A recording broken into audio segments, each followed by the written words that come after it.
Thank you for coming. Tonight is the first lecture this year in the Victor Obenhaus lecture series, and our guest is Aaron Higashi, PhD student here at CTS. Thanks, Aaron.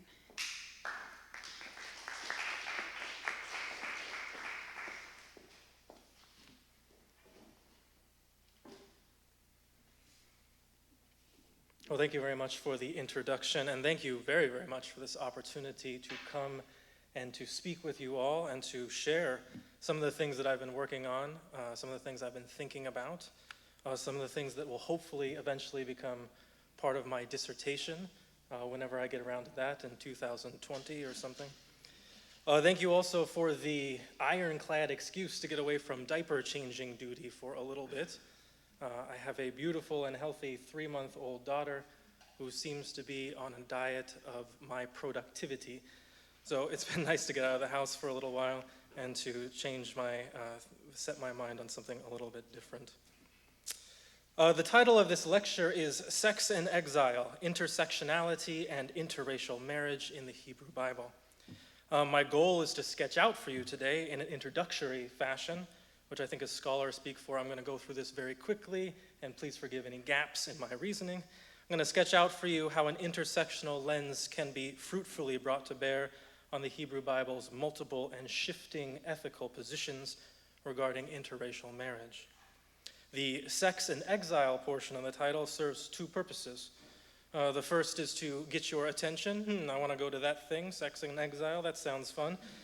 And the second is to suggest the trajectory of biblical passages that I will be focusing on today, specifically those dealing with interracial marriage that lead up to, take place during, and then come immediately after the event of the Babylonian exile.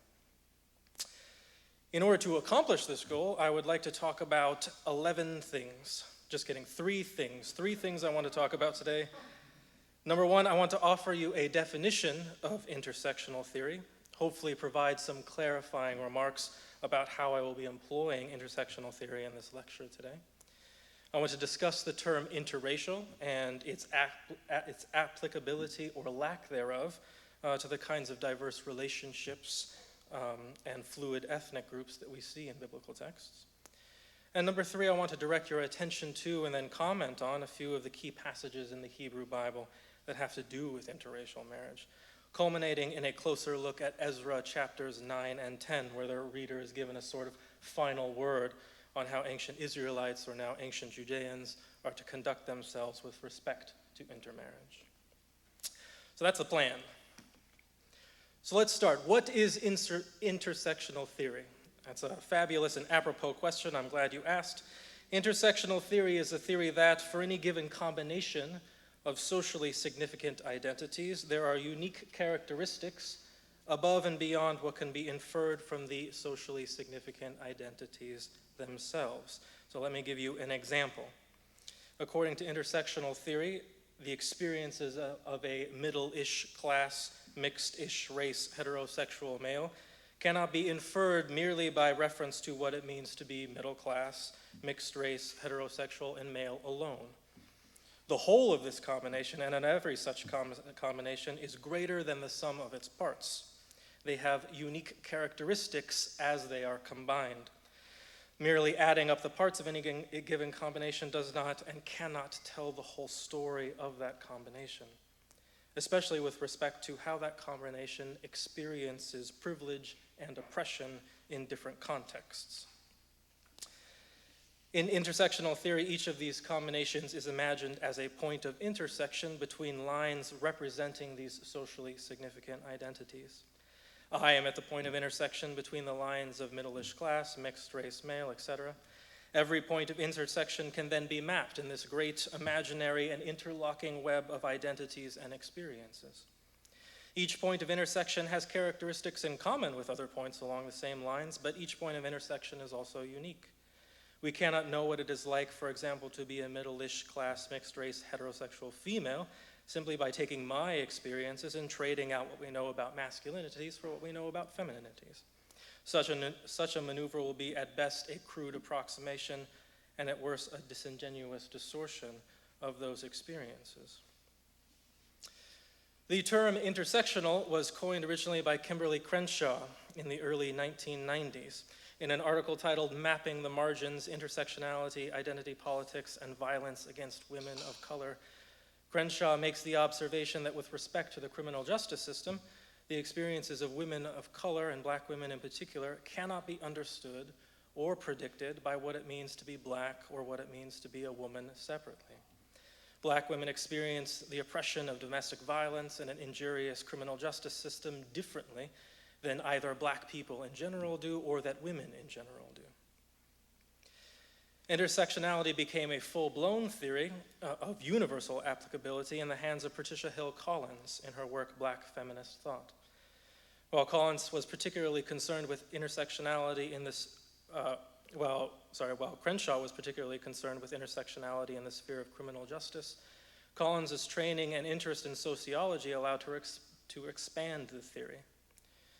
Collins's unique formulation of intersectional theory is something she calls the Matrix of Domination.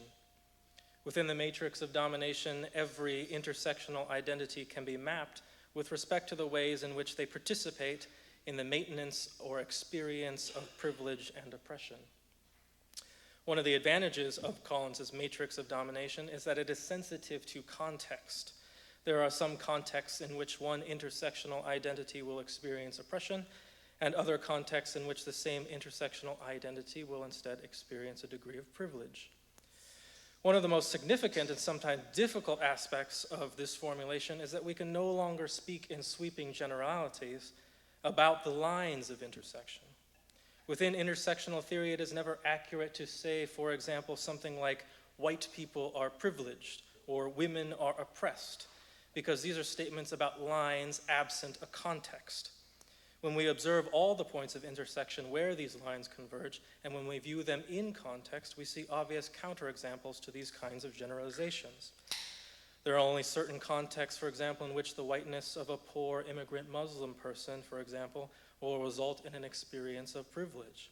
And there are only certain contexts in which the femininity of a wealthy, white, highly educated woman will result in the experience of oppression. Intersectional theory requires that we speak in ways which are aware of various identity combinations and aware of various contexts in which privilege and oppression might manifest.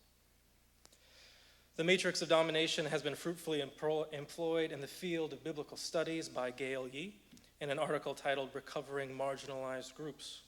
Yee uses the Matrix of Domination to show how even the most marginalized of groups in ancient Israel can make use of their own specific contexts to exert a considerable degree of power over their oppressors with their labor. Without intersectionality to alert us to this possibility, we might assume that the poor labor class of ancient Israel was categorically powerless, an assumption which effectively erases their unique voice and their ability to resist their oppressors. So far, the kind of intersectionality I have been talking about is something that I will somewhat arbitrarily, but I hope helpfully, refer to as methodological intersectionality. That is to say, it is intersectionality as an approach to examining issues.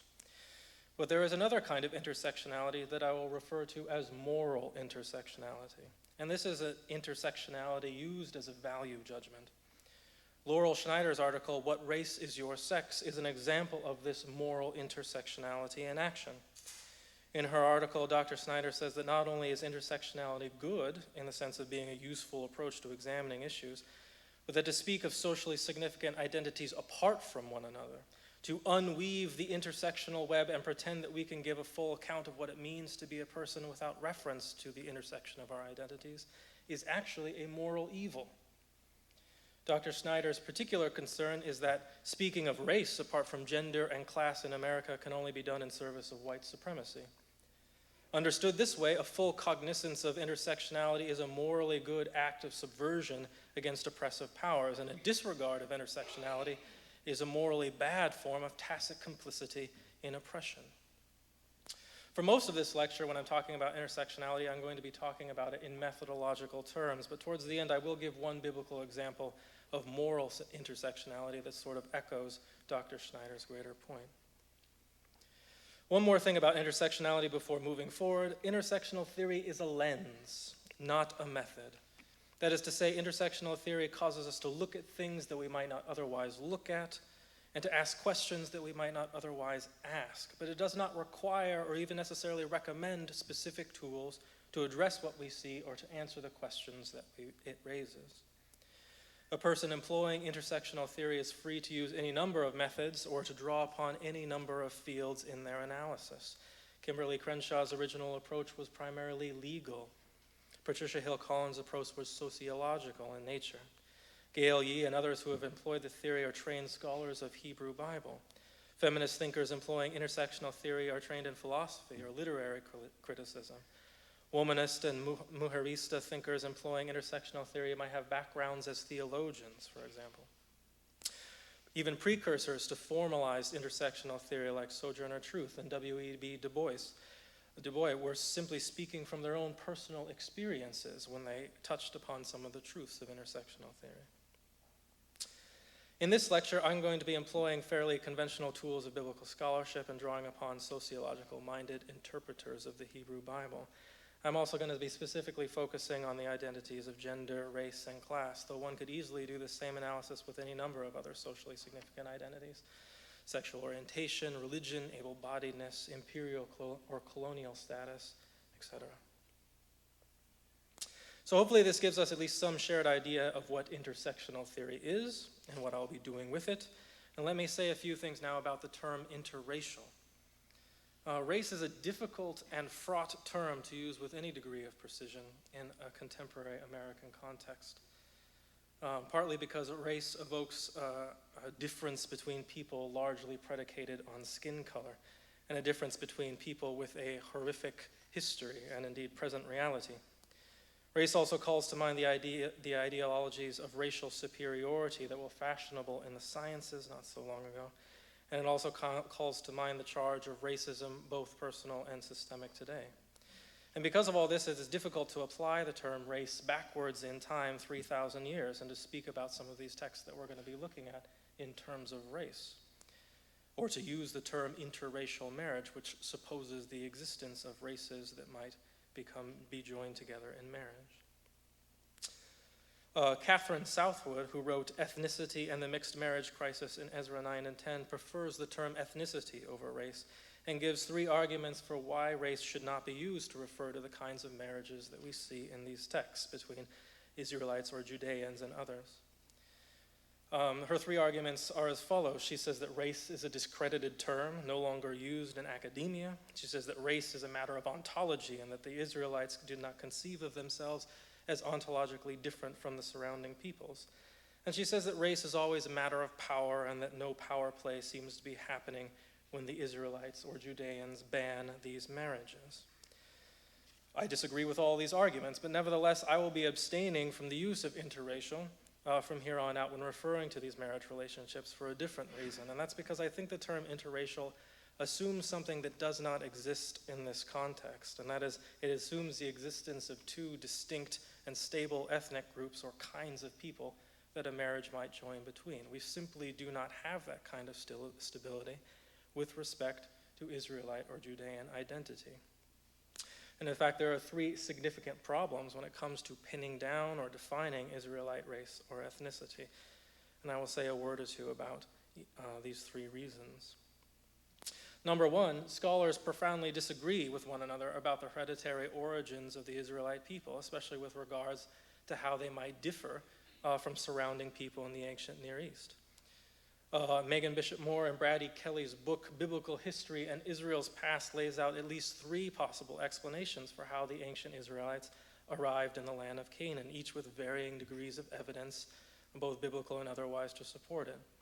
The traditional conquest model, which sees the relatively monolithic group of Israelites invading Canaan en masse, as per the story in Joshua. The peaceful infiltration model, which sees the Israelites slowly migrating into the land as shepherd peoples, and the peasant revolt model, which sees the Israelites being a subset of the native Canaan population who rebel against their own elite class and then establish a distinct and more egalitarian people group in its place. Each of these models has varying consequences for how we see Israelite and eventually Judean ethnicity. And if we are to use the strong sense of the word race, where race is predominantly a hereditary attribute, it makes it impossible to know what kind of race the Israelites must exhibit. We simply do not have a firm idea of where they come from. Attempts to understand Israelite ethnicity are also, unfortunately, inevitably fraught with modern political concerns as well. Many scholars, especially those among the biblical minimalist school who hold to a relatively low historical reliability for biblical texts, share in common a concern that strong scholarly attempts to establish a cohesive ancient Israelite presence in the land of Canaan are done to advance a pro-Israel agenda in the contemporary Israeli-Palestinian conflict. Whatever one says about who the ancient Israelites are, when they came into the Levant, how they got there, what they did to the people who are already there, can and often are used to further political conflict in the present day, where claims about land and borders and ancestry can very easily spark violence. This political element can bias people in their investigations and make an already difficult question about Israelite origins even more difficult to answer. And 3, Israelite ethnicity is fluid even within the biblical text itself, even if we read the text in a simple and wooden fashion. This fluidity has led some scholars, like Diana Edelman in Ethnicity and Early Israel, to conclude that Israelite identity is primarily imaginary and therefore fictitious. I agree in part, and I believe that Israelite identity is in fact primarily imaginary. However, I disagree that this means that it is fictitious, and I will tell you why. I think I read the Bible as essentially conceding that Israelite identity is imaginary, and I will direct you to the passages where this is made clear. In the 2nd chapter of Deuteronomy, Moses and the gathered people of Israel are standing on the bank of the Jordan River, mere feet away from entrance into the promised land that they have been hoping to enter since for generations. Moses is well into a prolonged historical review of Israel's recent history. He reminds the people that they have been wandering for 40 years and that a new generation has arisen to replace an older one that came before it. This makes clear that within the context of Deuteronomy's narrative, no person who is standing in front of Moses on that day hearing this message, except for Joshua and Caleb, actually experienced the Exodus event for themselves. Despite this, interestingly, every mention of the Exodus event for the rest of the book will be talked about as though the people there, right in front of Moses, had in fact experienced it. Immediately following the Shema and the Via Hafta in Deuteronomy 6, Moses says that when your children ask you about these commandments, you are to tell them, we were slaves to Pharaoh in Egypt, but the Lord brought us out of Egypt with a mighty hand. Before our eyes the Lord sent signs and wonders, great and terrible, on Egypt and Pharaoh and his whole household. But he brought us out of there and brings us to the land that he gave us and the land that he promised us and by oath to our ancestors. Deuteronomy 11 continues this theme. Moses says, remember today that your children were not the ones who saw and experienced the discipline of the Lord your God, his majesty, mighty hand, and outstretched arm, the signs he performed, how he overturned Pharaoh and his armies with the waters of the Red Sea as they were pursuing you, and how the Lord brought lasting ruin to them. But it was with your own eyes that you saw all these great things that the Lord has done. Deuteronomy 26 continues the same theme even farther, even to future generations. When the people enter the land, they are to bring their first fruits of their harvest to the priests and to swear this oath in front of them. My father was a wandering Aramean, and he went down into Egypt with few people and lived there, and became a great nation, powerful and numerous. But the Egyptians mistreated us and made us to suffer, subjecting us to harsh labor. Then we cried out to the Lord, the God of our ancestors, and the Lord heard our voice, etc., etc. And now I bring the first fruits of that soil to you, Lord, that you have given me. It does not matter that practically none of the people standing before Moses on that day experienced these events for themselves. What matters is that as an act of will, an act of conscience, an act of creativity and assent, the people there bind themselves to this narrative in their hearts, and in doing so become a distinct ethnic people. This is imaginary, but it is not fictitious. It is very real, and I would argue, if I had more time, that this is in fact the way that every race and every ethnicity is forged over time, by joining ourselves in both body and heart to a shared and certain imagination and to a certain story that is repeated and reaffirmed generation after generation, both to our strength and then also, unfortunately, to our ill. So because Israelite origins are obscure, and because Israelite origins are fraught with political implications, and because Israelite origins and identity is fluid and perhaps imaginary, I don't think that race is a good term to use when speaking about people in this context. Even though Israelite identity is fluid and is difficult to provide a full accounting for, it is nevertheless real and substantial. This also means that the boundaries between Israelite and non-Israelite identity are created primarily by repetitious performance and by storytelling. And that leads us to the third thing that I want to talk about today, the stories where marriage ethics create and maintain these boundaries between people. The standard passages that take a negative view of intermarriage in the Hebrew Bible can be found in Exodus 34 and in Deuteronomy 7, where lists are provided of the groups of people that the Israelites are not to intermarry with. Exodus 4 lists the Amorites, Canaanites, Hittites, Hivites, and Jebusites, while Deuteronomy 7 adds the Girgashites and Perizzites. Deuteronomy 23 will also prohibit the Ammonites and Moabites from participating in the religious assembly of the people, which can be read as an effective ban on intermarriage with them as well. That's a total of 9 groups of people with whom the Israelites cannot intermarry. And always the consistent concern in all of these passages is actually more religious than purely ethnic. However, if your ethnicity is heavily reliant on your religious commitments and a religious understanding of your own history, e.g. with the Israelites, then this is a distinction without a difference. The passage warns against intermarriage because it will lead to idolatry or the worship of foreign gods. But in addition to religion and ethnicity, our intersectional lens urges us to consider the possibility of class and gender undercurrents as well, and indeed we find them. And we will look at them in some detail when we get to Ezra chapter 9 and 10. But there are also some things that are extremely strange about these passages anyway. There are different groups mentioned in each of these different passages with no explanation why one passage adds more than the other. The group of the Canaanites is mentioned, but many of these other groups are also Canaanite groups as well, which is a bit like saying to don't marry people from California, and then going on to say also don't marry people from Los Angeles, which might very well be good advice, but it nevertheless is a bit gratuitous if you're trying to give that advice. Everyone, in fact, all of these groups except for the Amorites and Hittites are Canaanites also. Also, there's no explanation given about why these groups and not others are targeted. These are not necessarily groups that the ancient Israelites come into the most conflict with. In fact, some of these groups are not mentioned except for in the context of not marrying them or eradicating them later on. For example, the Girgashites have no presence and no narrative characters to speak of except for when they show up in passages like this. And there are a number of other ethnic groups that the Israelites come into conflict with that it would seem like it would make more sense to have a ban on intermarriage against, for example, the Philistines.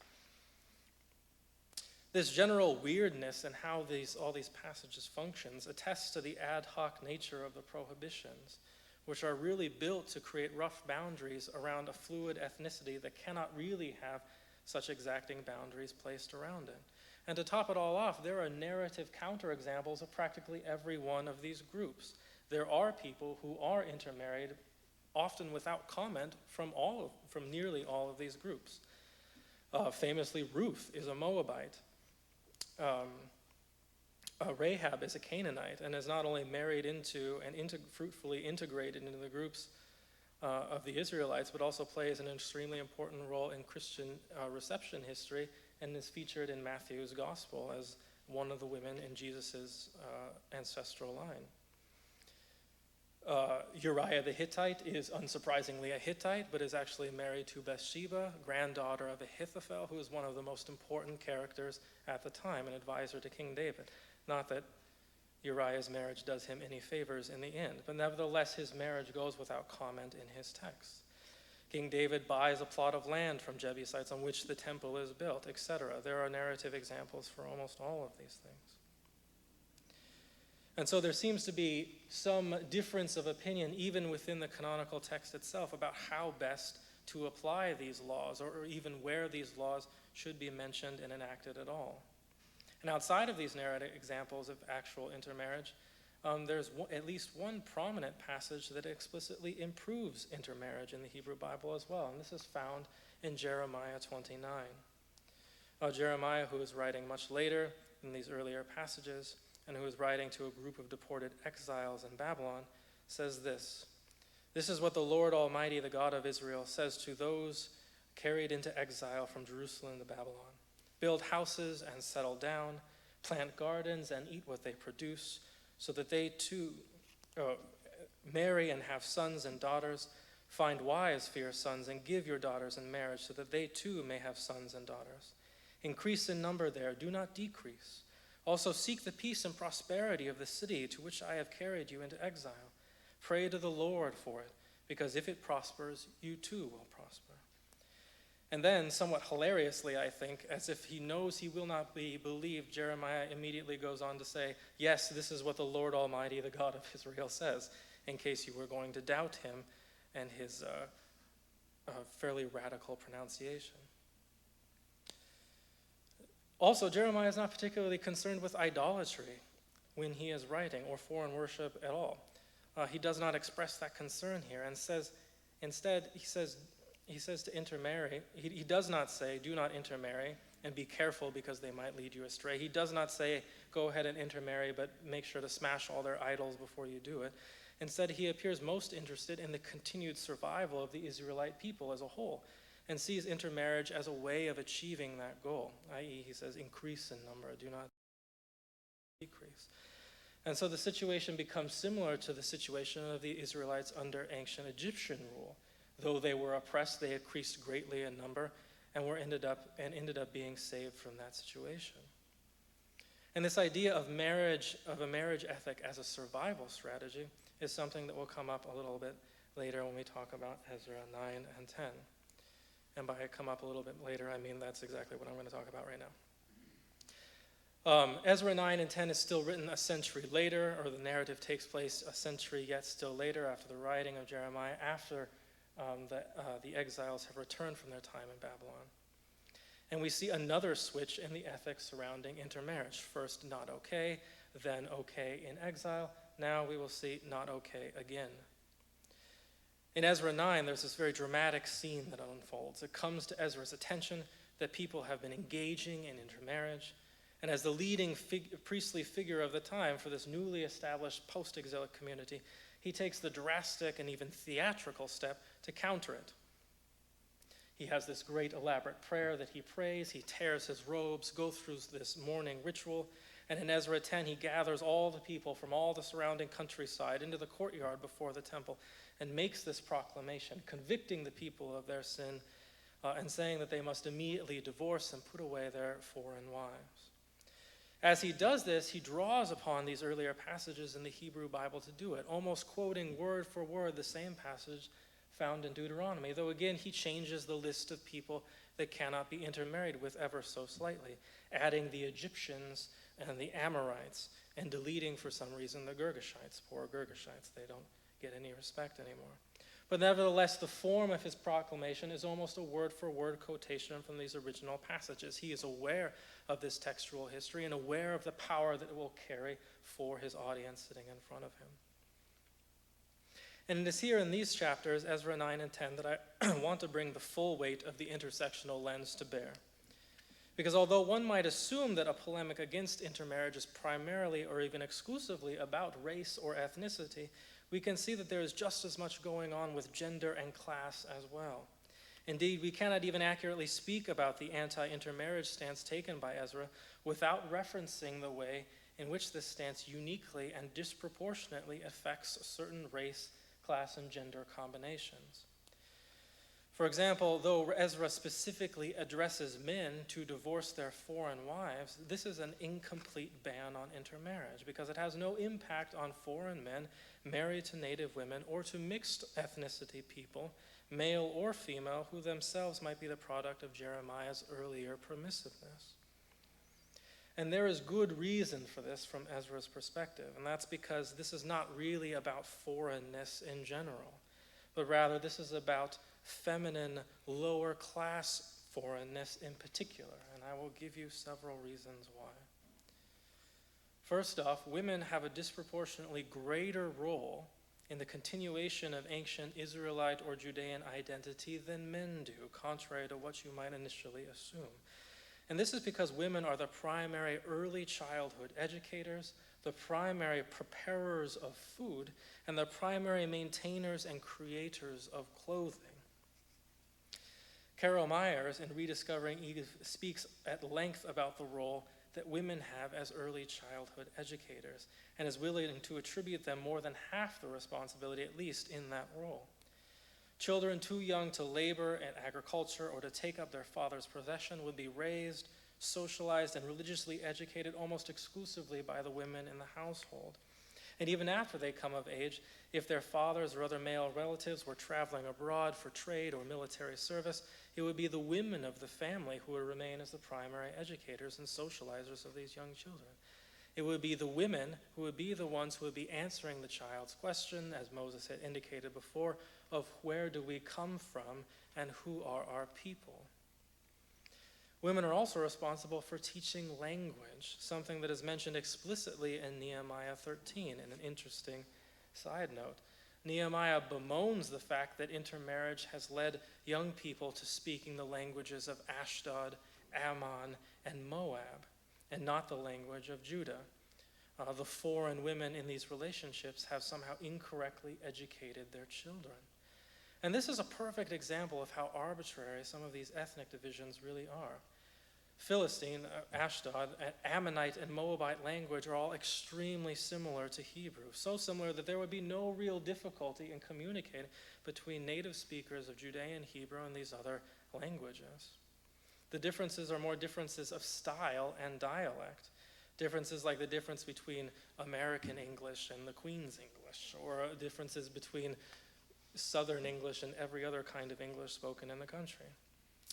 But despite these small differences, or perhaps even because of the smallness of the differences, it infuriates Nehemiah, who detects in these differences the foreign education, specifically of women.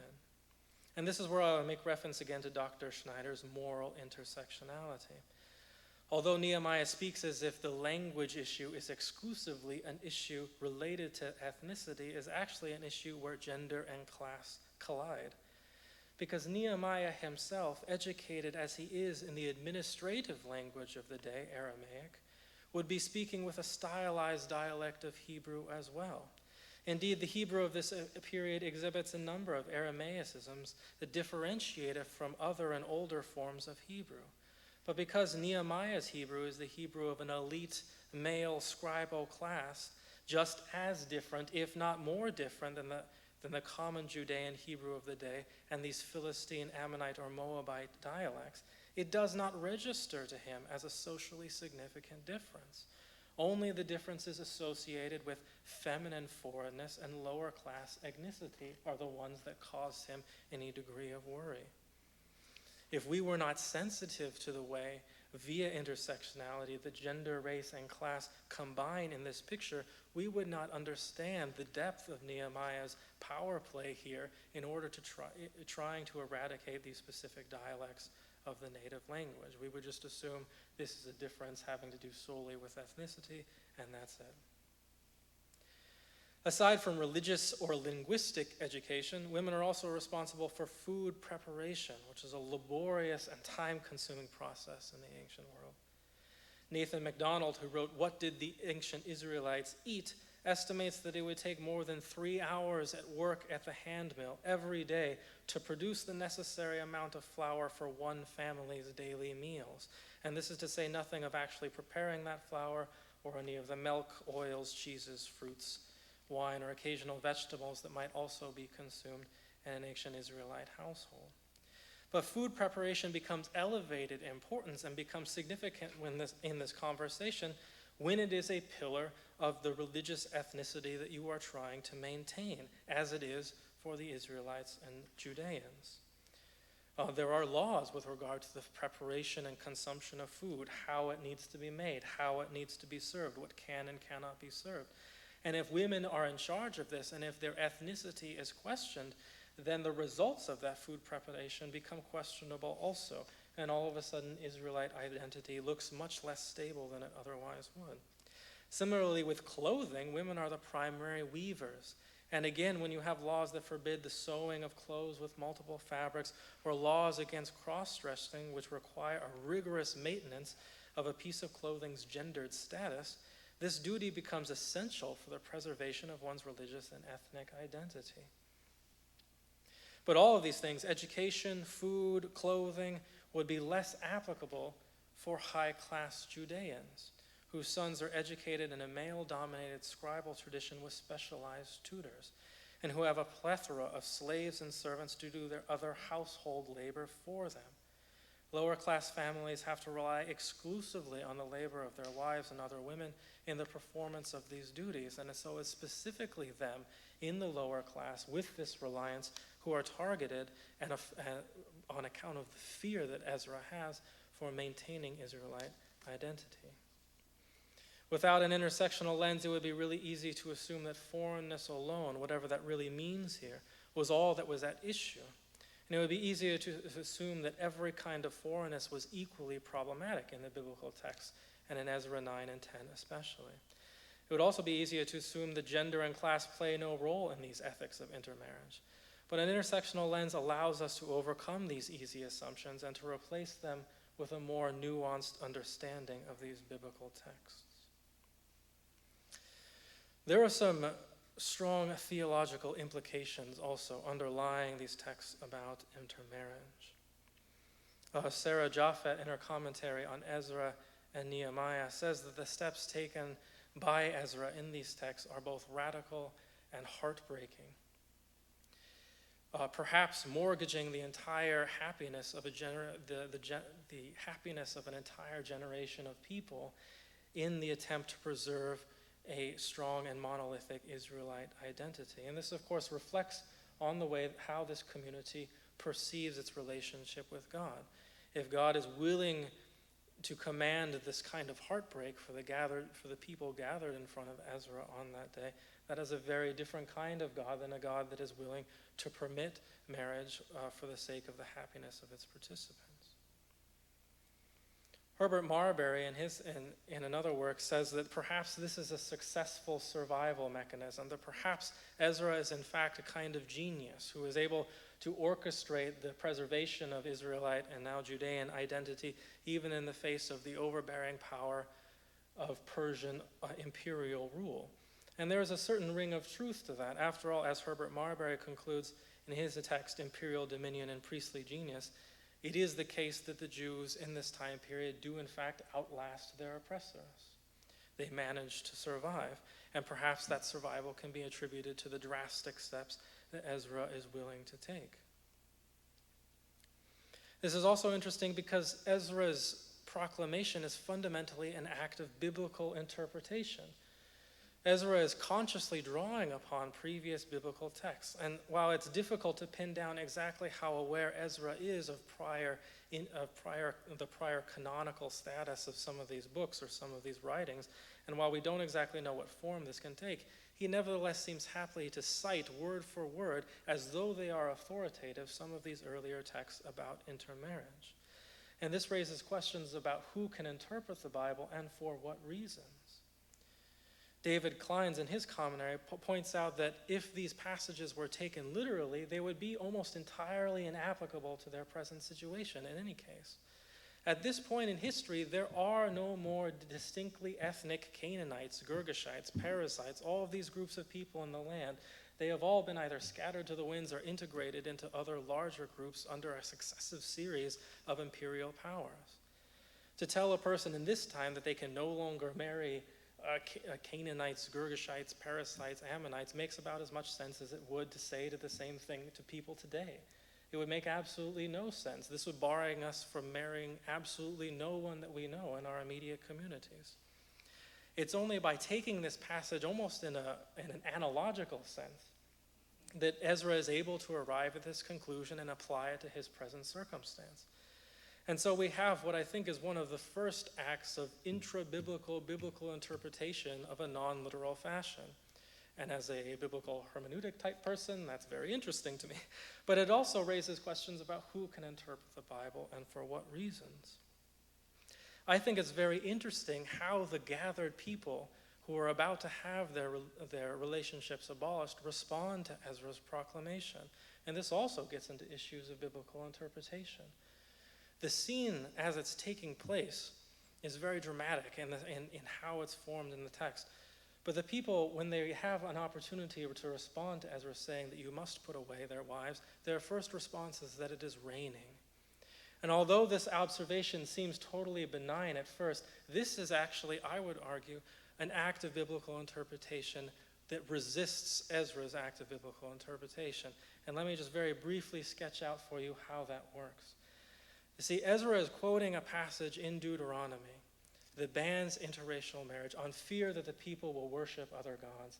And the consequence of worshiping other gods is that the people will be led astray, they will commit idolatry, and that they will lack success in the land. The land, in a sense, God will cause it to betray them. They will no longer be fruitful, the crops will fail, the rains will not come, they will have none of the things that they need for their livelihood. If they follow these commandments instead and refrain from intermarriage with these people, then they will be blessed in their ventures in the land, including fertility, both agricultural and reproductive. When the people say it is raining, they are referencing the fact that indeed, even with their present relationships, their land is fruitful.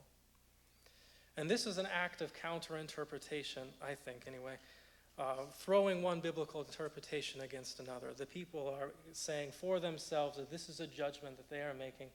They are in fact blessed in spite of Ezra's act of interpretation. And so if this is the case, it would represent the gathered people here, though they are of lower class and though they may be mixed race, are nevertheless almost stealing the prophetic power to interpret the Bible away from Ezra and redeploying it against him. And in fact, we see that there is some considerable resistance to Ezra's proclamation. Although the text will go on to list several people who are guilty of this crime and who put away their wives, nevertheless, we do see that the process is almost entirely edited by the people themselves. They're the ones who decide how this will go. They say that, fine, we'll do this, but we are going to leave the judgment over which relationships are going to be, or which marriages are going to be ended. We're going to leave it up to our people out in these farther flung village locations. It will be up to our elders who will make this determination. And of course, this drastically changes the number of intermarriages that would be ended. If it's up to Ezra and his conception of ethnicity, there would probably be a wide number of marriages that would be ended. But if it's going to be up to these elders of these rural villages who might not necessarily share Ezra's ideologies about ethnicity, then this is going to be mitigated a great deal. And in fact, the list that we get at the end of Ezra chapter 10 is very small. If this is in fact all of the people who divorced their other spouses, there's only a few dozen names listed, despite the fact that we're told earlier in Ezra chapter 10 that this is an entire gathering of all of the people. So there's a lot going on here, a lot that might have theological implications, that might have to do with the authority to interpret the Bible, and a lot of things that we might not notice without bringing an intersectional lens to bear on this story. And so I hope that by reviewing this process, by defining intersectionality, by bringing it to bear on some of these passages, we can see how fruitful an intersectional lens can be in the field of biblical interpretation and in these stories about the Hebrew Bible in particular. Thank you again very much for having me here as an opportunity to speak on this. Thank you very much for bearing with my nerves and for this topic and for listening to me as I speak. Thank you.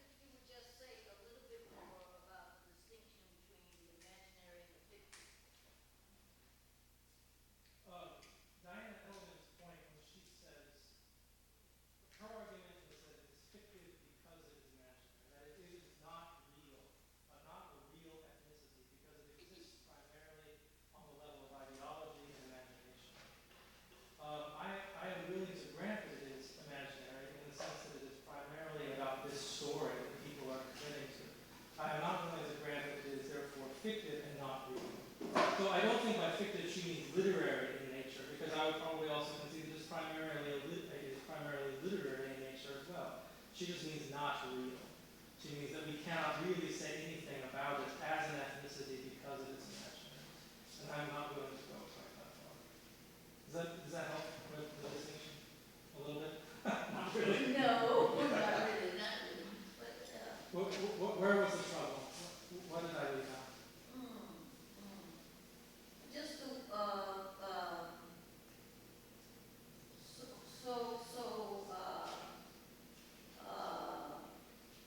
in lithography, how do those terms work? You know, Yeah, I'm just using the term how Evelyn uses the terms in her article, which might be idiosyncratic. Her point is just that because this ethnicity is so fluid, because it is so heavily reliant on things like oaths, things like affiliation with this particular story, things like the religion of the ancient Israelites, that it is primarily not real. It's not a real ethnicity. For her, this is not enough. You need shared language, you need shared cultural heritage, you need a genetic ancestor, you need all these other things to be ethnic. And so she calls it fictive in the sense of being not real. I would say that you don't necessarily need these things, the ancestry, the geography, the shared language. why not? Because I think this is enough. I think the imagination is enough. And I think that if we look at,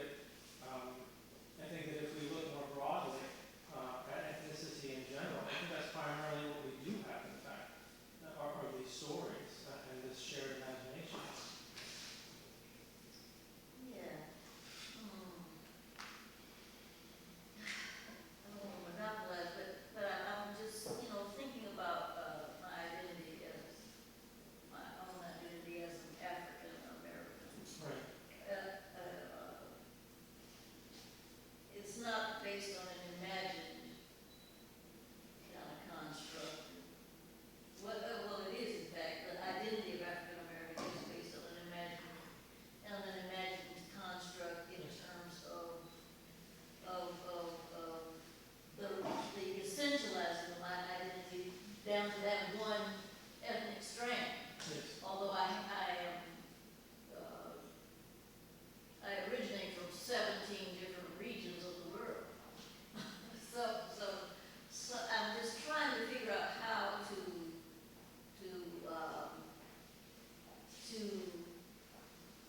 claim the fictive nature of the constructed African American identity and the imagined imaginary identity of African Americans. I'm just trying to sort that out in my head.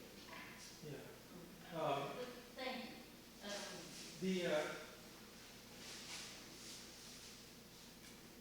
I might offer as an example W.E. Du Bois' Souls of Black Men, where he talks about double consciousness. Here we have, in his own words, describing the experience of seeing himself both through American eyes and through the eyes of a black person, specifically a black man, and how these two perspectives on himself are at war with one another. This is primarily a war taking place within his imagination. And this is not to say that it does not also have an embodied component. This is not to say that it does not, in a sense, overwrite our skin color and press meaning upon it. It is not to say that these stories aren't passed down from one generation to another in a manner very similar to a simple kind of genetic heritage also. But I don't think imaginary here can be read as somehow different from or necessarily excluding these kinds of physical attributes as well. But that without the imagined dimension, the embodied dimension loses a great deal of its significance. Thank you. I don't know if this is a question or half of a thought or something like that. I really appreciate the intersectional approach to Ezra's condemnation of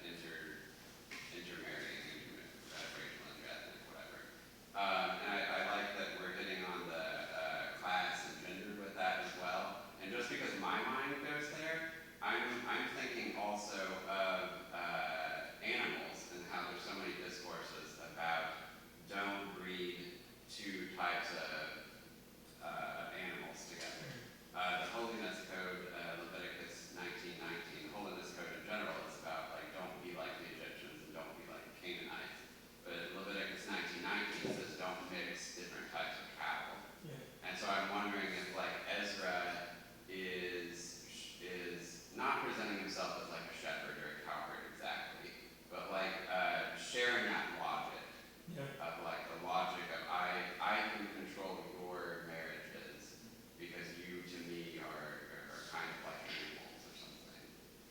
Yeah, I can definitely see that component in there, especially because one thing that I didn't talk about is that Ezra, when he's talking about intermarriage, adds this really distinctive element and saying that you shouldn't do this because it's going to, I can't remember the exact language, but basically corrupt your holy seed, which is not something that occurs in the earlier passages about intermarriage, which is purely concerned about, idolatry and foreign worship and stuff like this. This almost seems to have this biological kind of component to it, although it's hard to use that term for something a long time ago.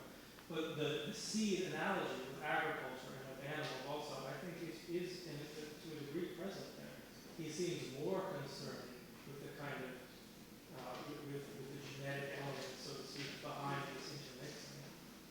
Which makes even less sense because, again, these groups of people are not, hereditarily all that distinct. But it is there. And I would go on to say even further that for intersectionality, the line, so to speak, of the animal and the human, that continuum, is another thing that you could do with an intersectional lens, and how those relate also to gender, class, and all these other things. Something else that I might have mentioned is that I think also the divine and the human, that line, that continuity can also be put and perceived through an intersectional lens. And I think something very significant is happening in Ezra with regards to that line. Because if it is the case that within the human realm, you can have intermarriages, then it might also be the case that on the divine realm you could have intermarriages as well, or covenants between foreign people. And this is not something that Ezra is going to want. He's trying very hard to establish this Judean community. He wants an exclusive relationship with the divine for his community. And if this needs to be represented in the human world by exclusivity, an exclusivity of covenantal marriage within his own people, if he needs to make that step to make that happen in the divine world, I'm sure that he would be willing to do it. So there's, One more thing that you just mentioned, holy seed, and that same verse in Leviticus 19:19 says, don't sow two different types of seeds. Right. Yeah. So I think that fits really well with that, the holiness and the testament. Yeah. And that makes, that's his background. Yeah. That's where he's coming from. And those are the texts that he chooses to deploy in this situation. Great question. Aaron, I have a question. Yes, ma'am. Let me begin by saying thank you for presenting your work today. Oh, and you're if it welcome. helps, your nerves didn't show.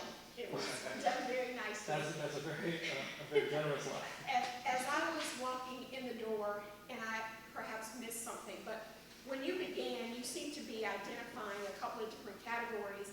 And something you said as you started to describe, it made me think in my mind, and maybe this will bring you back to what you said, it made me think about there are spaces that as an African-American woman, I'm going to be marginalized or oppressed, but you said something that made it seem like there are certain spaces in which that wouldn't happen. Do you recall what you were saying at the beginning that would make a person feel like that wouldn't be the case too? Right. My point was that the experience of privilege and oppression is contextual for any given intersection of identities. So the trouble with making blanket statements, generalized statements about X group is privileged or X group is oppressed, is that by combining these other identities with people within that group, we can find circumstances in which the opposite will be true.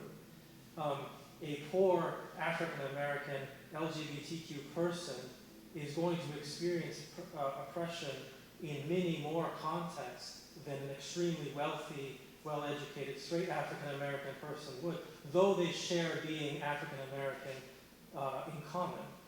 Right? Though they share that element in common, these other elements are going to change the circumstances in which they experience and the experience of that oppression and privilege. And that's exactly going back to Crenshaw's point originally, was that you cannot infer purely from women, from African American women being both African American and women. You cannot get from there to actually how African American women experience in her what she was really originally talking about, domestic violence and their encounters with the criminal justice system, is unique to that intersection, how they experience that. And so by extension, then everybody's experiences of oppression are going to be unique to their particular combination of Yeah, circumstances. I'd probably say that I would push back just a little bit on that. I'm not fully aware of how it was written, but Right. I think it would depend on the context, because I think there would be a certain amount of marginalization or oppression experience. Yes. But if you're doing a comparative, okay, let's just take this one thing and put it in these various contexts, you may see something rise to the top. But if you're comparing and saying, oh, this one is more than this one over here, I think that would just depend on through whose eyes would be viewing that.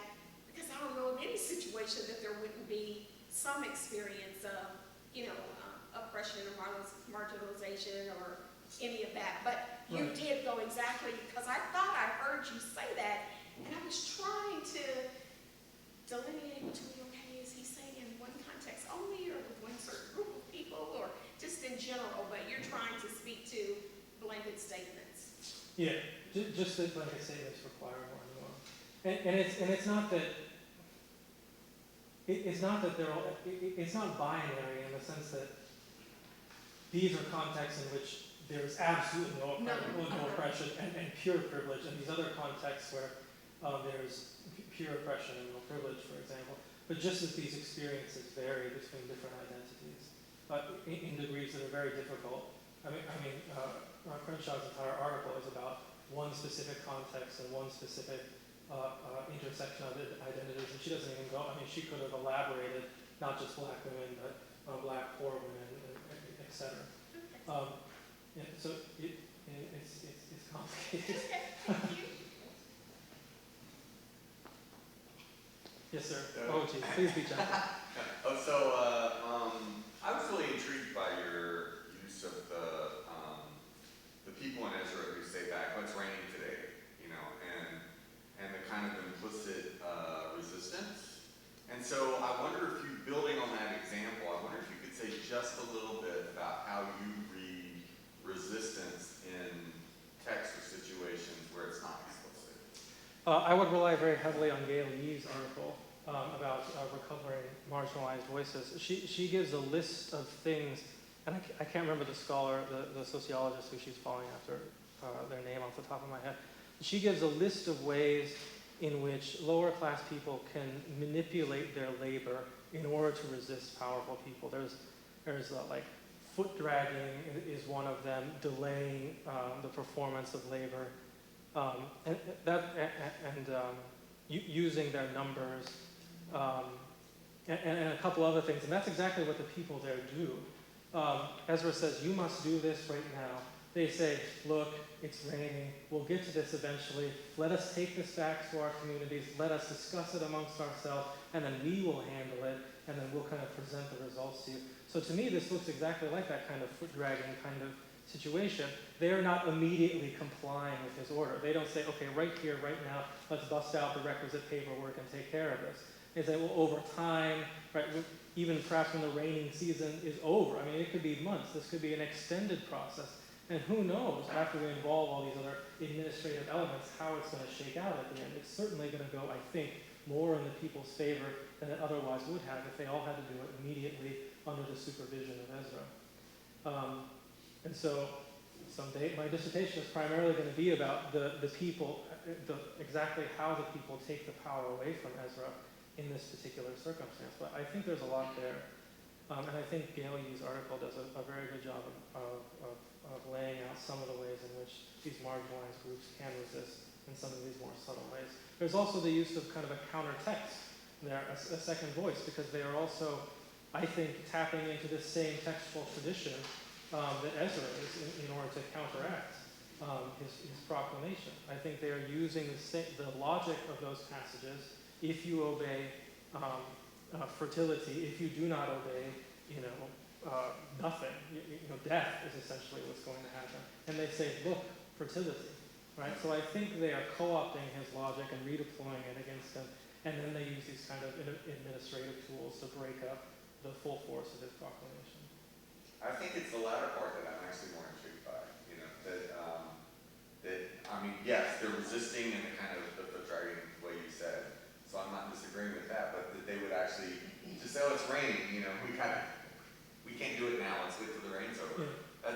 saying the text you're claiming to kind of critique our intermarriage is not proving true the fact that God is judging us, right? Because it's raining. Right. It's a good thing. If the land was barren and there was not a vine to be seen in 1,000 miles, then maybe you would have a point, essentially. But in fact, that's not the case. We have happy lives. The agriculture is going just fine.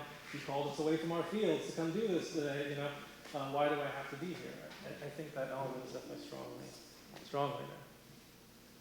Yes, sir. Aaron, I really, really appreciated the lens that you used in terms of intersectionality. I think it opens up a whole lot of things in terms of both the counter narrative, the appreciation that I have for what you've done is about another passage in Jeremiah where, the woe passages that talk about how pastors are scattered the flock. And I'm trying to look at that from the perspective of how it is that so many preachers preach this doom and gloom to LGBTQ folk. But in the passage, it talks a little bit about, how God will reclaim these people and then they'll come back together under the right kind of leadership and be fruitful and multiply. Yeah. And so my question would be, do you think the intersectionality analysis might help in terms of just sort of nuancing the notion of what it means to be fruitful and what it might mean to be multiplicitous?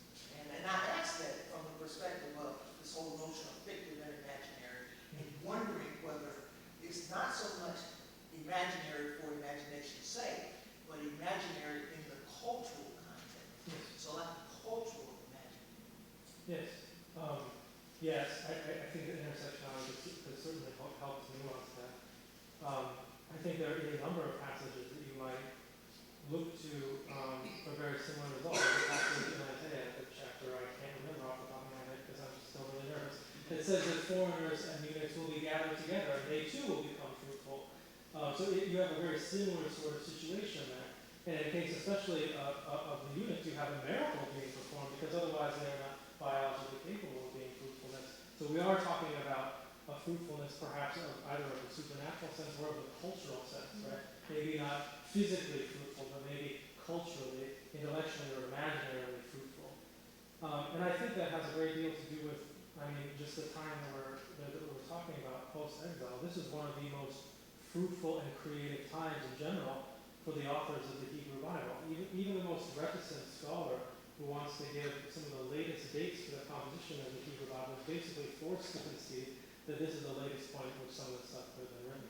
So this is a tremendously fruitful time. And one of the great strengths, I think, of Israelite ethnicity and identity is the ability to be fruitful even in these oppressed circumstances, right? Even when under Egyptian domination, even when under Persian domination, to still survive and to still come out intellectually fruitful on the other side.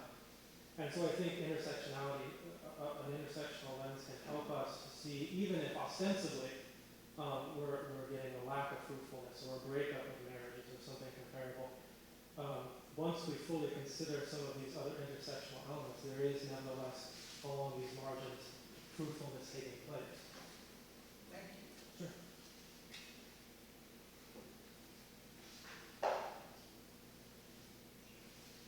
Thank you, Eric.